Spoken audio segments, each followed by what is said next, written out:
আজকে খালেদা জিয়া জীবনের তরে শুয়ে পড়ল, আর কোনোদিন তারেক জিয়া মা কইয়া ডাকতে পারবে না। এতদিন বট গাছের মতো মা জীবিত থাক আর মৃত থাক, অসুস্থ থাক আর সুস্থ থাক, অসুস্থ থাক, বট গাছের মতো ছায়া দিয়ে তারেকরে রেখেছিল। আজকে তারেকের একটা বোনও নাই, ভাইও নাই, মাও নাই, বাবার তো সেই ছোট্টকালে হারিয়েছে। আজকে তারেক পৃথিবীতে একা।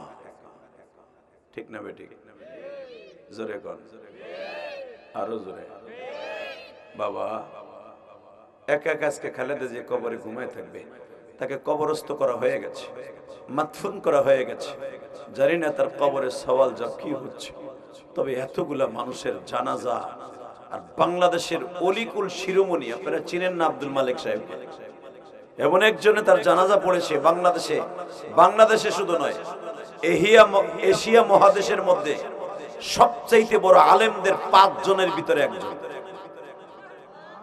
সুবহানাল্লাহ, বাঁচতে যে কইও আব্দুল মালিক সাহেব, যিনি বাইতুল মুকাররমের খতিব, সমস্ত আলেমদের নয়নমণি, এবং উনি এত ইলমওয়ালা মানুষ, এত জ্ঞানের অধিকারী উনি, এবং ওনার মতো ওলি বাংলাদেশে একজন হুজুর নাই, একজনও নাই, একজনও নাই আব্দুল মালিক সাহেবের স্থানে। এমনকি তার একটা পশমের সমানও কেউ নাই এখন।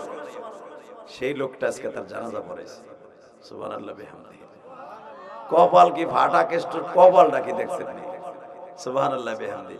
যেরকম কষ্ট করছে সেরকম মিষ্টি খেয়ে চলে গেল। আরে ভাই, একটা লোক সবার কাছে ভালো হতে পারে না, কথা ঠিক না বেঠিক? আমি ইলিয়াসুর রহমান জিয়া দেখি সবার কাছে ভালো, কোনোদিনও না। এই ট্যাকের আর দেখবেন এক গ্রুপ আমারে দেখলে যখন আমার গাড়ি দেয়, ওরে গুড়া কিরমিতে কামড়ায়, অমুকের বলা কত কর না, জোরে কর, কয়টা বেশকি মারে আমারে দেখলে, খালি আমারে দেখলে বেশকি মারে নাই, বিশ্বনবীর দেখলো বেশকি মারছে। কেমনে মারছে জানেন?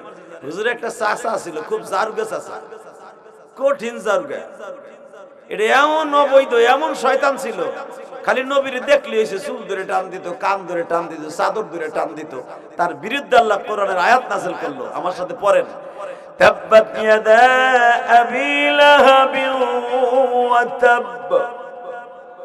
বলে জোরে আল্লাহু আকবার, জোরে কর।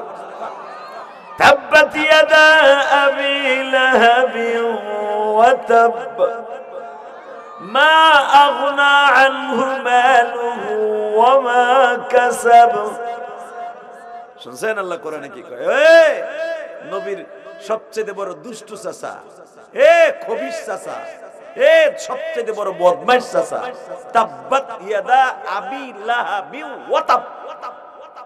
এখানে ডাইরেক্ট বেঈমানের নাম দিছে আল্লাহ। আবু জেহেলের নাম কিন্তু কোরআনে নাই, কিন্তু আবু লাহাবের নাম কোরআনে আছে। সুবহানাল্লাহ বললেন না? এই বদমাইশের নামটা কোরআনে আল্লাহ ডাইরেক্ট ধরে একবার নাম দাগায় বলে দিছে। জিবরাইল, বেঈমান আবু লাহাবের হাতটা ধরতো। জিবরাইল কয়, ওরে ধরে দূর মুখই আর মার মুখ, আমি ধরলে তোর পুরো ঘুরা ঘুরা বানালাম। আল্লাহ বলে, তোর ধরা লাগবে না, খালি গজবরে অর্ডার দে, ওর হাত দুটার অবশ করে দে। নাউজুবিল্লাহ বলেন না? আবু লাহাবের হাত দুটা যখন অবশ হয়ে যায়, একবার লুলা মানুষের মতো আর কাজ করে না। আবার কিছুদিন পরে আল্লাহ বলে, মা আগনা আনহু মালুহু ওয়া মা কাসাব। খালি ওরে ধরিস না গজবে, ওর বউডারও ধর। নাউজুবিল্লাহ বলেন না?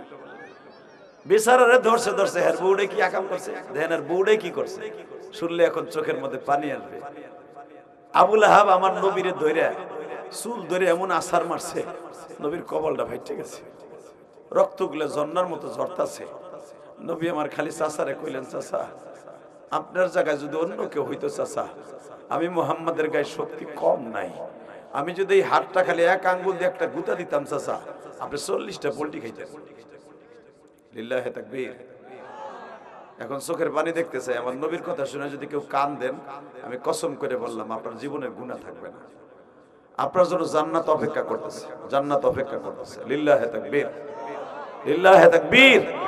আপনার জন্য জান্নাত অপেক্ষা করতেছে বাজান। দেখেন তো নবীর কথা শোনার পর এক ফোঁটা পানি আসে কিনা। আবু লাহাব যখন বলল, তুই আমার বংশের কলঙ্ক, তুই বাপ দাদার ধর্ম বাদ দিয়া তুই নিজের একটা মন গড়া ধর্ম বানায়া প্রচার শুরু করলি, তুই কি একবারও ভাবলি না যে তুই আবু লাহাবের ভাতিজা, তুই আব্দুল মুত্তালিবের পোতা, তুই আব্দুল মুত্তালিবের নাতি, তুই একবার ভাবলি না? তুই কি ভাবলি না আবু তালেবের ছেলে, আবু তালেবের ভাতিজা, আবু লাহাবের ভাতিজা, আব্বাসের ভাতিজা, হামজার ভাতিজা, মুকাইদের ভাতিজা, এই হারেসের ভাতিজা, তুই ভাবলি না তোর 9টা চাচা এখানে আছে, তোর জন্য আমরা মুখ পাই না, তোর জন্য টেকেরাডের ব্রিজে খারাইলে জুতার বাড়ি মারে আপনাগো আমাগো। আমরা টেহারার সিরিনের লিগে টেহারাটের কথা বলি, তোর জন্য খারাইতে পারি না কাবাঘরের সামনে। পট করে এক একজন বেটা তোমার ভাতিজারে ঠিক করতে পারো না, কি এর আবার নেতৃত্ব দাও, কিসের আবার রাজনীতি করো, তোমার ভাতিজারে ঠিক করো, তোর জন্য মুখ পাই না, তোর জন্য কাজ করতে পারি না, অতএব তোরে বাসায় রেখে লাভ নাই, তোরে মাইরে ফেললেই আমাকে রাজনীতি ঠিক থাকবে। নাউজুবিল্লাহ বাইতে যে কইেন। আমি আবার বলছি, এই বেঈমান আবু লাহাব বলে তোরে মাইরে ফেললেই আমাকে রাজনীতি ঠিক থাকবে। কেমন নবী চোরা ছিল, সন্ত্রাসী ছিল, গাঞ্জাখোর, নাউজুবিল্লাহ বলেন। আমার নবী কি বিত্তমিজা ছিল? আমার নবী কাউরে মারছে? আমার নবী জীবনী করে অন্যায় ভাবে একটা চটকানি দিছে? তো এই মানুষটার কি লিখে তার চাচা মাইরে ফেলতে চায়? একটা মাত্র কারণ, সে কোরআনের কথা বলতো। কিসের কথা বলতো? জোরে কোন? হাদিসের কথা বলতো, কোরআনের কথা বলতো। দেখবেন এই দুনিয়ায় যারা দাওয়াত ও তাবলীগের কাজ করে, এদেরকে কেউ দোকানের সামনে দেখলে খাইয়া না, কাম নাই, কাজ নাই, বৌসলমের খবর লেন না, ও তাবলীগ মারায়, কথা কর না কেন? আর দোকান শুদ্ধ জ্বালাই দিবেন যদি যুবক তোরা ঠিক থাকে, আর দোকানে রাত্রে আগুন লাগাই দিবেন, কথা কর না কেন? যদি কোন আগুন লাগানো, হ্যাঁ ওর দোকান যার ডাইরেক্ট রাত্রে আগুন লাগাই দেওয়া যায় আছে।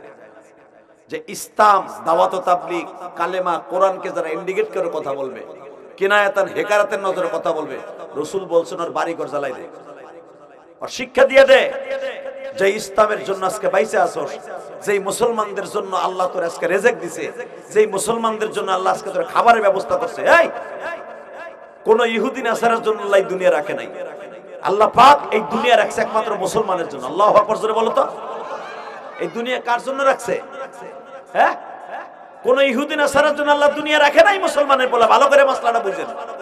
অনেকে বলেন ইহুদি নাসারার মারা জায়েজ আছে, হিন্দুরি মারা জায়েজ আছে। বড় মা জায়েজ নাই বানি, কে বলছে জায়েজ নাই? মুনাফিক মার্কা মুসলমানদের মারা জায়েজ নাই, কে বলছে? বিশ্বনবী বলেছে যারা ইসলামের পর আঘাত আনবে, যারা ইসলামের ক্ষতি করবে, ওদেরকে মারা, ওদেরকে দেশান্তরী করা ডাইরেক্ট জায়েজ আছে। আল্লাহু আকবার বলতে পারলেন না? প্রথমে দাওয়াত দিতে হবে, এরপরে যদি দাওয়াত না মানে আর পিটায়ে সোজা করতে হবে, যদি ওর দ্বারা ইসলামের ক্ষতি হয়। ভালো করে বুঝেন। আবার কোয়েন না ইলিয়াস রহমান জিয়া দিয়েছিল সাতালে, হে কয়ে গেছে যে দাওয়াত ও তাবলীগের বিরুদ্ধে কথা কয় আর দোকান জ্বালাই দে না। আগে বুঝবেন, ও যদি এমন কথা বলে যেই কথার দ্বারা ইসলামের ক্ষতি হয়, কোরআনের ক্ষতি হয়, নবীর পরে আঘাত আনে, আর দোকান না খালি ওরে শুদ্ধ পিটাই মেরে ফেলানো যায়। কথা বলেন না কেন? নবী নিজে বলেছে মান সাব্বা নাবিয়ান ফাকতুলু, যারা আমি নবীরে গালি দেবে, ইসলামকে গালি দেবে, যারা কোরআনকে গালি দেবে আর কল্লা উড়াই দিবে। আমি বলি নাই, ফতোয়া নবী দিছে। লিল্লাহি তাকবীর। এখন এক চাচাই কইবো তো দেশে থাকতে পারবে না, থাকলে না থাকিলে না, উপরেই থাকলেন, অসুবিধা কি? উপরে তো যাওয়ানোই লাগবে, কথা কন না কেন? নবী নিজে বলেছেন ওরে মাইরা তুই ফাঁসির মঞ্চে ঝুলবি, ওরে মাইরা তুই দরকারে জান্নাতে চলে যাবি, তবু আমারে যারা গালি দেবে, কোরআনকে যারা গালি দেবে ওরে খাতির করবি না। কে বলেছে? বিশ্ব তাকবীর। টাকা নেই দিকে। তা আবু জেহেলের চামচা আবু লাহাব, হুজুর আপন চাচা, বলতেছে তোরে না মারা পর্যন্ত শান্তি নাই, তোরে মেরে লইতি। আমার নবী কি ইসলামের বিরুদ্ধে কথা কইতো? বরঞ্চ বেঈমান কথা কইতো, ঠিক না? ঠিক। আমার নবী আস্তে করে আবু জেহেলকে কয়, চাচা এটা কথা কই, আপনি রাগ করেন না। কি? আসলে আমি যে আপনাকে দাওয়াত খাওয়াত দেই, এটাতে কি আমার কোনো কথায় কোনো রং হইছে? আবু লাহাব বলে, রংও বুঝি না, রাইটও বুঝি না, তুই এই দাওয়াত দিতে পারবি না।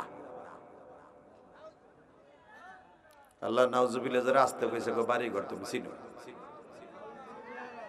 আমি আবার বলছি, চাচা আমার ভালো কোন আর খারাপ কোন, দাওয়াত আর তাবলীগের কাজ আমি বন্ধ করব না। কয় নাউজুবিল্লাহ, সুবহানাল্লাহ কইতে পারে না? কোনানে কি কইতে তাও বুঝে না, পারে আন্তাজে খালি মারে। আবার বলছি, চাচা সারা দুনিয়া যদি আমার এক হাতে দেন, এই হাতে জান্নাত, এই হাতে জাহান্নাম, সব যদি দেন, আমি দাওয়াত ও তাবলীগের কাজ বন্ধ করব